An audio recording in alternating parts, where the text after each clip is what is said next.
Whew, that's hectic. Firstly, I'd like to say thank you to YFM for having me here today. Dine nerves, guys. I'm used to being behind a stage, not on a stage, so I'd like to just disclaim that I'm not used to this. So if I stutter or this or that, we're just going to get through it, right? So let's start with who I am. My name is Amahle Mvelo. My parents are very stubborn people, and they couldn't really decide on a name, so they decided to put two names together that don't actually make sense, that are a pain in the ass when it comes to filling out forms. Something I do quite often as Chief of Operations and Head of Events at Antelantil. So I was born and I was given this name, Amahle Mvelo, 8 syllables, 12 letters, a hyphen. It's madness. And I'm grateful to my parents for giving me such a unique name. And I think in my name is how I became so successful. Dimvelo. I'm something that comes about, essentially. So I grew up in the Eastern Cape, a small town called Queenstown, which was later known as Komani, a name that is actually shared by my great-great-grandfather, Komani Jaxx. I was raised by my grandparents and a single parent, my mom, and I lived in two worlds, essentially. In the weekdays, I would be in the suburbs, running water, electricity, riding my bike through the town. I'm that girl. And on the weekends, this is Lalin, in the rural areas, for those of you who are not Xhosa. And in the rural areas, it was tough. You know, you wake up in the morning, you have to milk the cows, then you have to go collect firewood, and you cook outside, and electricity was only on when my grandfather wanted to watch soccer. So, into your load shedding, I'm not new to it. I was born in the darkness. You guys merely adopted it. So essentially, I grew up in the Eastern Cape. I am extremely confused about who I want to be, where I'm going to go. I have these two parents. My mom is a doctor. My dad was a political prisoner who turned into a successful businessman. And I have this pressure of who am I going to become? And I hated that question. But when I was doing and I was thinking about this platform today, in hindsight, I actually did turn into my dad. My dad was arrested in 1976 at age 18, was in Robben Island for 10 years, and fought for what we do here today, for the youth, essentially.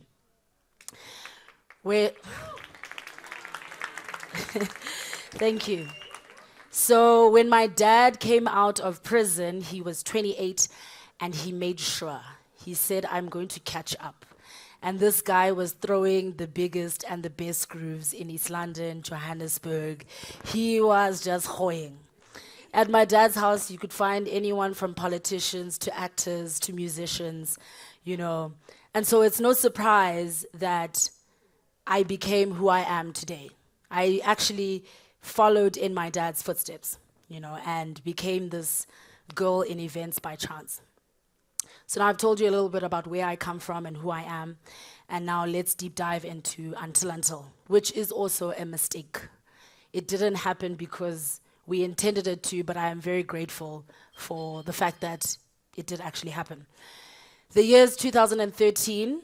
I am a second-year student. No, I've dropped out because me and my mom were fighting about, she wanted me to study business, I wanted to study politics.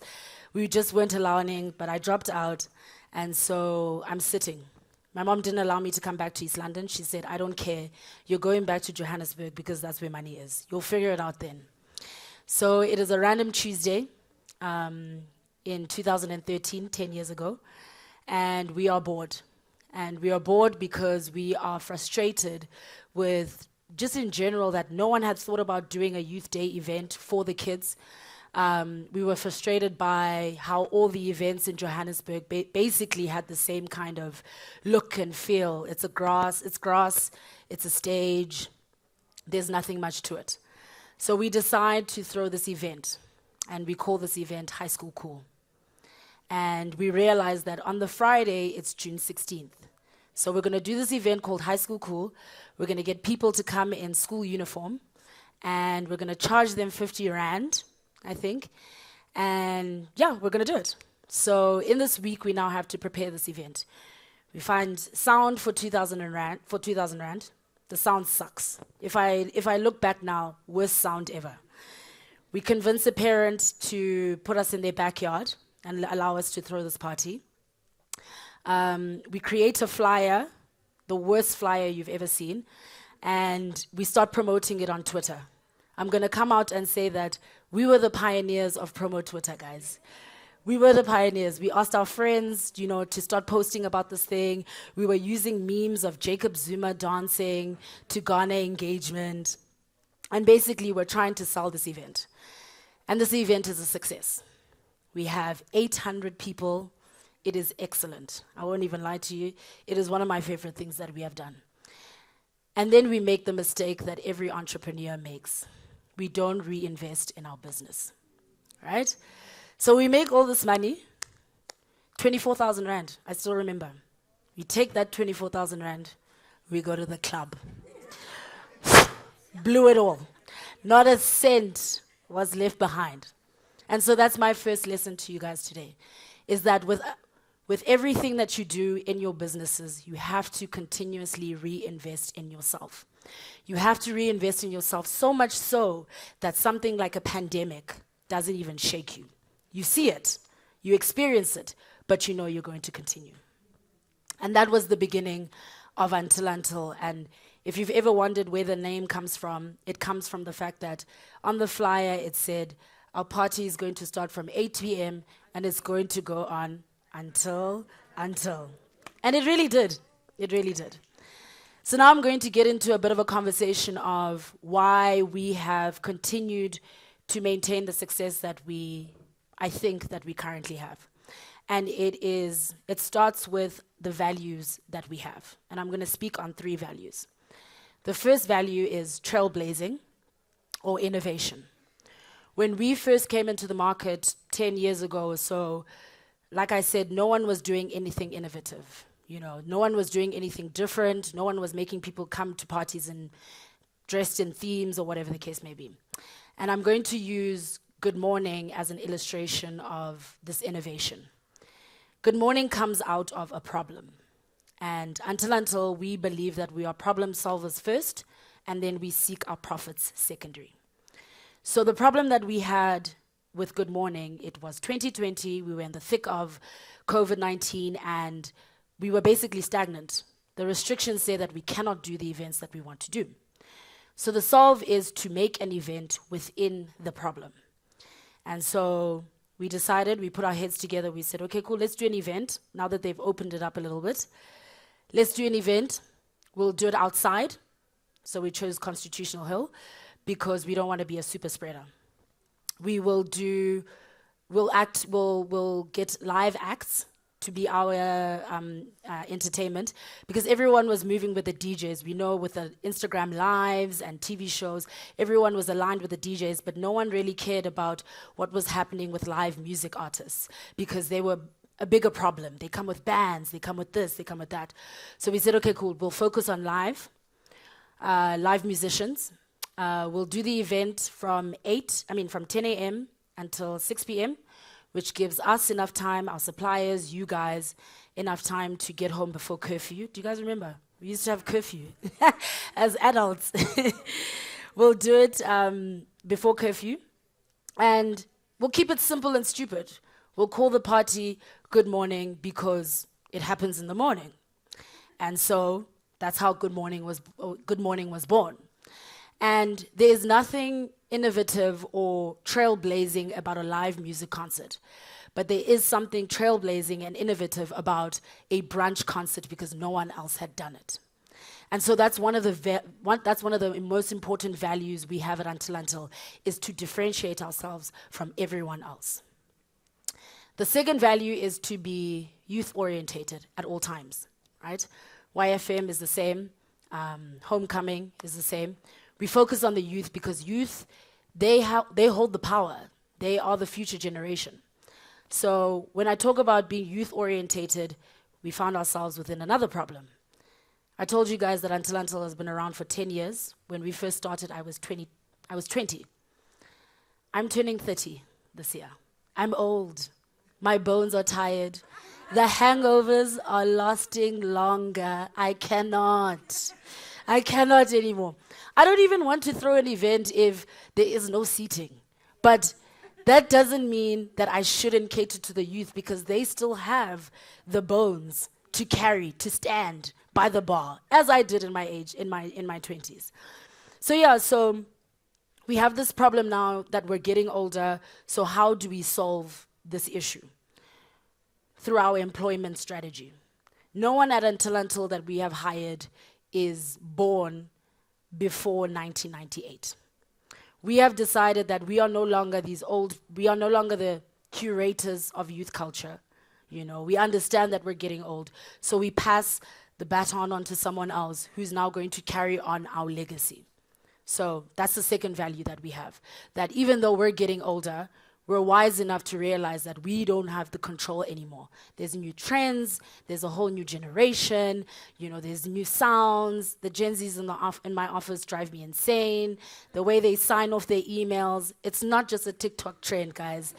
They will say, "Good morning, hope you're Gucci." And I'm like, I'm professional, so should you. But it's this understanding that, they're a whole different generation, so I have to cater to them differently.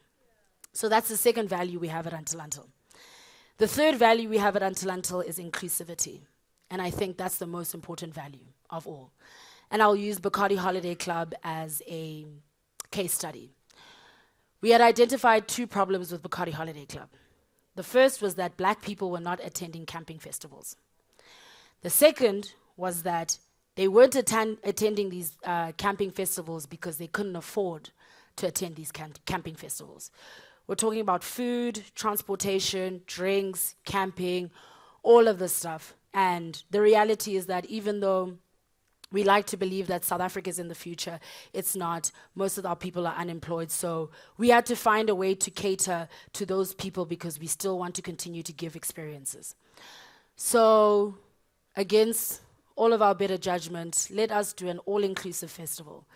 All you have to do is buy the ticket, get yourself there, the drinks are on us, and the food is on us, and you have to get them. And I won't harbor on about Holiday Club as I had planned to in the interest of time, but I will say this in order to illustrate what a success Bacardi Holiday Club has been. Last year, when we put out tickets for Bacardi Holiday Club, they sold out in 10 minutes. That's it. So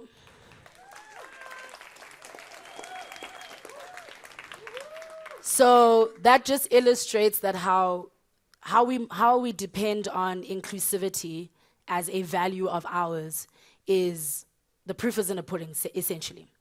So even if you look at a Sunday roast, it has the same kind of value. Free ticket, free food. As I sit here, I'm starting to realize that we give a lot of free stuff. Free food, free drinks, and all you have to do is arrive and be at the happiest place on earth, essentially. And I know we could stand to make a lot more money if, for example, we had VIP areas, if, for example, we had VIP packages, or we disintegrated people and compartmentalized them according to where they are economically, but that would go against the values that we have at Antelantil, which is inclusivity. So now I've given you our 3 values, but that is not necessarily your values. The point of this, to tell you about values, is that in any business that you have, whether you're an individual or you work with other people, you have to have values that guide every single thing that you do. We could throw an event and it could be excellent, but the moment I put a VIP area in, you no longer relate to me because that's not how I've done things in the past. So that is, those are the 3 things that I'd like to mention in terms of Antelantil. And the next, I told you guys I am nervous. So I've said to you guys, reinvest in your business and have values that guide your business. Now I'm going to speak a little bit about myself just to illustrate another thing that I think has led to the success that I've had. All right, so you can look at me and my sparkly socks and think that I have my head on together. I have my head on straight. Everything is working well. It's going great. It is not. I'm going to share something that's quite personal to me that most people might not know about me, but I suffer from severe, severe depression and anxiety. So as I sit here, I'm in hell. But the reason why I'm sharing this with you is to remind you to take care of your mental health and your physical health. This morning I did go to the gym, and I was there reciting my notes saying, you know what, I'm in hell, but I'm going to continue. You saw it. Thanks. So the next thing I want to impart on you is that without your brain and without a healthy body, you will not be successful in life.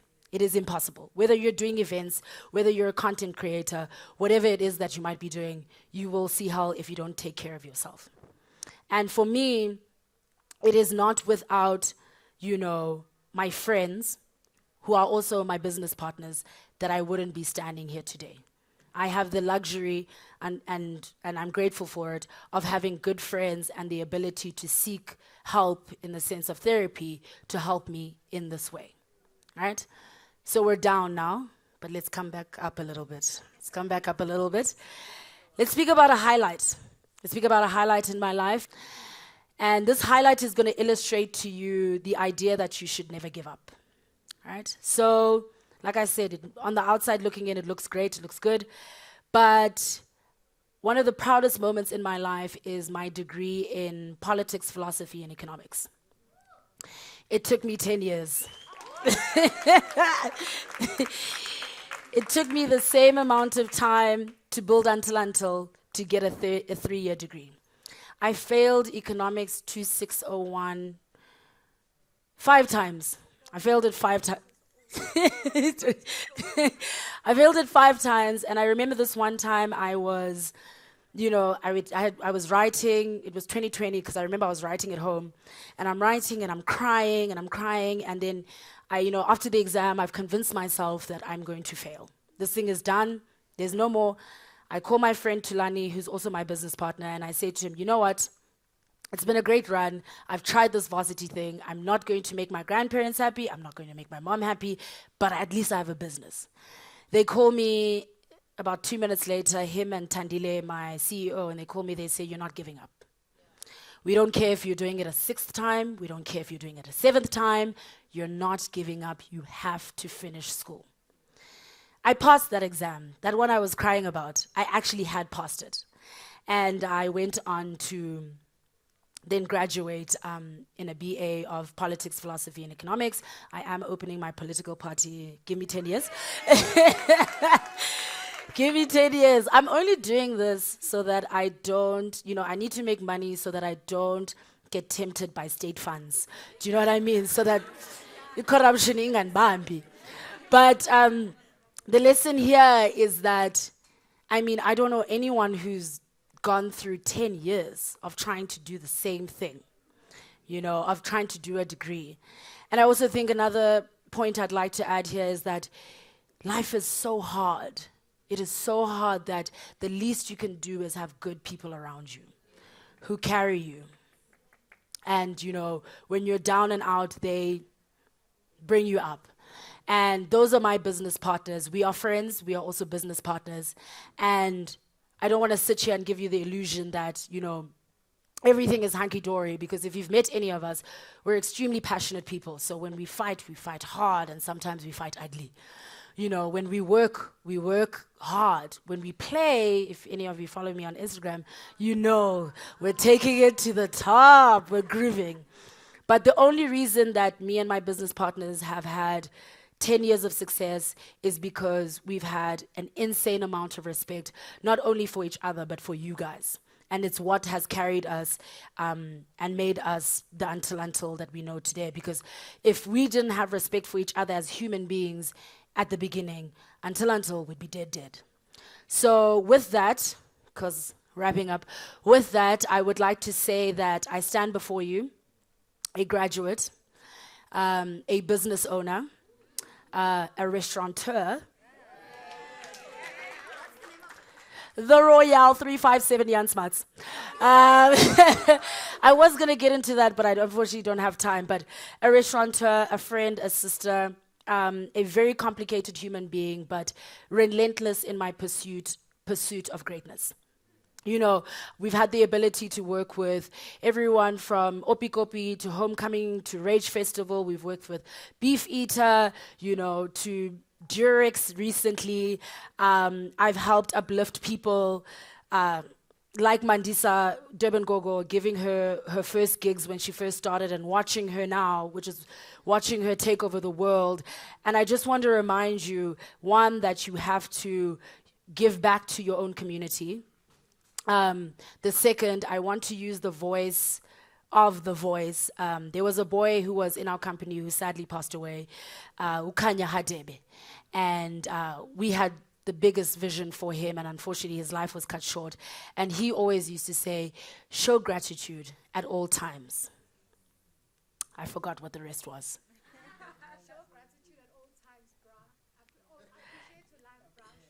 Yeah, there it is. Appreciate your life, brah. Show gratitude at all times. Diabulela, betunana, and thank you to YFM. And the winner's host, my man. Don't cut me out. I have one more thing to say. I'd just like you guys to always remember that the party goes on until... Ishoo!